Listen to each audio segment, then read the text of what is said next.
une ville où l'on fait l'aumône, Luang Prabang. Luang Prabang est une petite ville près du Mékong et de son affluent, la Nam Khan. Au XIVe siècle, le royaume de Langsang réalisa l'unité du Laos et Luang Prabang en devint la capitale. Depuis, la ville est connue comme la Mecque du bouddhisme Theravada, appelé aussi bouddhisme Hinayana. 80 monastères ont été construits dans la ville suite à l'influence de cette ancienne forme du bouddhisme. L'exemple le plus représentatif est le temple Wat Seng Tong, construit au XVIe siècle. La façade du temple est ornée de sculptures d'or. Le toit est composé de plusieurs couches. Ce style est celui de Luang Prabang, on ne peut le trouver qu'ici.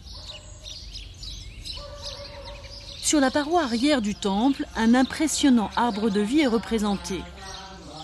Il retrace l'histoire de Bouddha, plaçant le grand arbre dont on dit qu'il s'élevait ici, au centre de l'image. La pièce principale à l'intérieur est recouverte de peintures miniatures, des piliers jusqu'au plafond.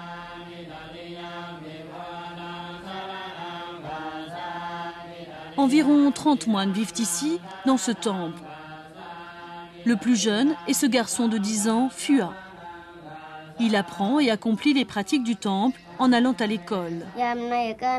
Il lit aussi les sutras, écrits sur une planche de bois pendant son temps libre. Il est 6 heures du matin. Les moines sortent pour recevoir les aumônes. C'est la pratique du matin. Les gens en ville sortent dans la rue et attendent les moines.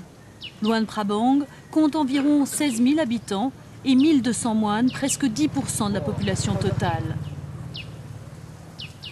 La procession des aumônes des moines bouddhistes a lieu tous les jours.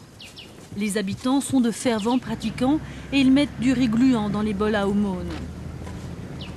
Phua a finalement pris l'habitude de demander aux gens, après 2 mois d'apprentissage, pour devenir moine. Cette femme nous dit « Les moines représentent le Bouddha. Ils inspirent de bonnes actions et sont un moyen de vénérer les ancêtres. »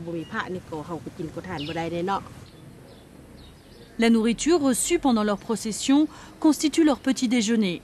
Les repas sont pris à 2 reprises le matin. L'après-midi, ils ne sont autorisés à boire que de l'eau. La vie de Phua est maintenant consacrée à Bouddha.